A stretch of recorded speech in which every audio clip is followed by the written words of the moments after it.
Hey folks, how's it going? This is Dominic here from Area One. Welcome to this edition of the Phish of the Week. This week we're going to take a look at some fish that we actually received today that has hit a bunch of our customers. And this is your classic voicemail fish. I'm sure you guys have seen those. This is the email that contains a message that says you have a voicemail waiting. There's often a link in that message or an attachment. And the attacker here is trying to get you to click on the link so you can either provide your credentials to access the voicemail or try to execute something. So we do have a couple examples we're going to walk through today, and so let's get started. So our first example here actually originates from this user called Alice. Alice is actually an employee of a medical system. We did a little checking here to see how, if it was just a spoof or if it was real, and and everything here looks good. The company that she works did everything correctly, right? So they've implemented authentication mechanisms. So they have SPF, DKIM, DMARC deployed. When we look at the infrastructure itself, it looks that they are also using Mimecast as a layer of defense, but probably not on the outbound side, which is where the attacker took advantage of. So if we take a look at this message as it was sent to a few of our customers, we can see that it passed through some of those defenses, and unfortunately, and it were not detected by them, but with Area 1 in the flow of the message, we were able to do those detections. So our first example here is a customer that uses Ironport, and we can see that through the fourth receive header here in the message, and we can see that the message passed through and then got delivered to Area 1 for inspection, and was not blocked by Ironport at all. Our second customer here actually uses 2 layer of protection. They do have Ironport as well, and a layer of Proofpoint, and we can see that at the row number 4 and 5 respectively. So here, again, both solutions missed the message. Detection did occur on the Area 1 side of the house. So anything that had to do with reputation, anything that had to do with email authentication, as well as any of the anti-spam, malware, phishing engines that were deployed on the solutions ended up missing the message. Let's take a look at the actual voicemail, right? So we're going to pop this URL into our browser and see where it takes us. So here, as we render the page, we can see this login page for Microsoft. So let's go ahead and plug in some data, put in a password, and see where it takes us. And we get this great thank you note for your credentials here.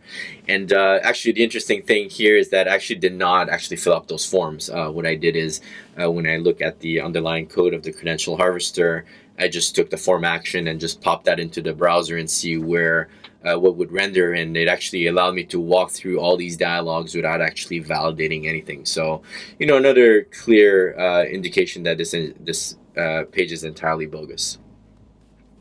So let's take a look at a second example that we have here. This is another voicemail message that was received. This one is a little different. It has an attachment in it. And if we open this attachment, we can see that there is another message in there. And again, this one seems to say, hey, you have a voicemail waiting. But when we look at the content of that message and compare it to the outer message, there's actually nothing related to it. It's not even coming from the same phone number. And everything seems to be different here.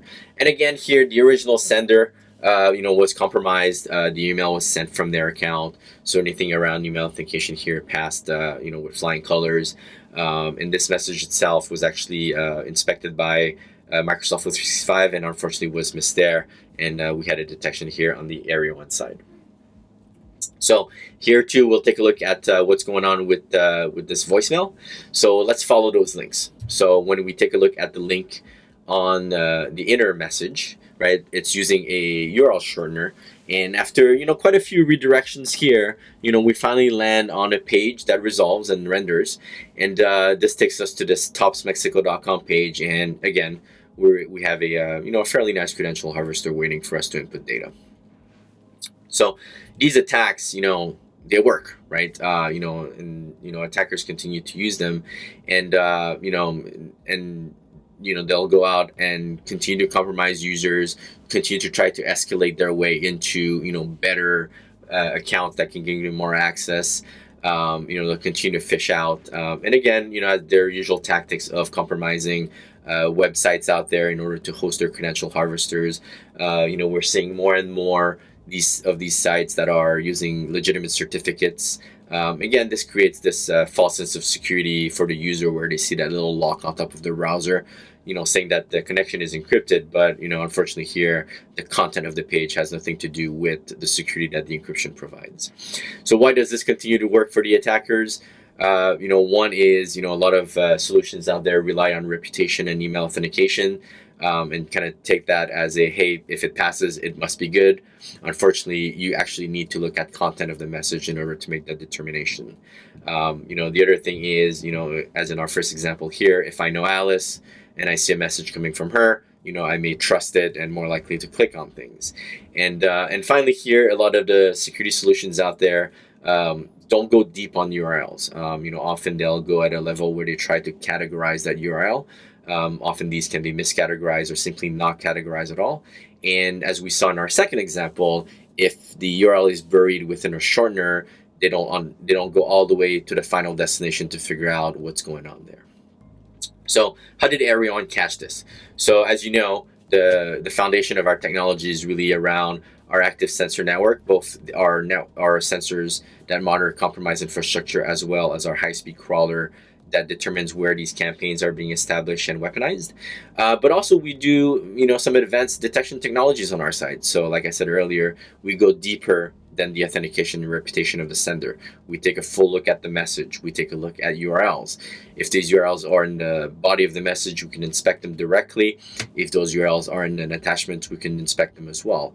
If they're shortened, we'll keep expanding until we find the final destination. And if we have, immediate knowledge of those URLs, then we can make a quick determination of the threat. And if we don't, we can actually instantiate our crawler in real time to determine what's going on with that specific URL, if it's a real threat or not.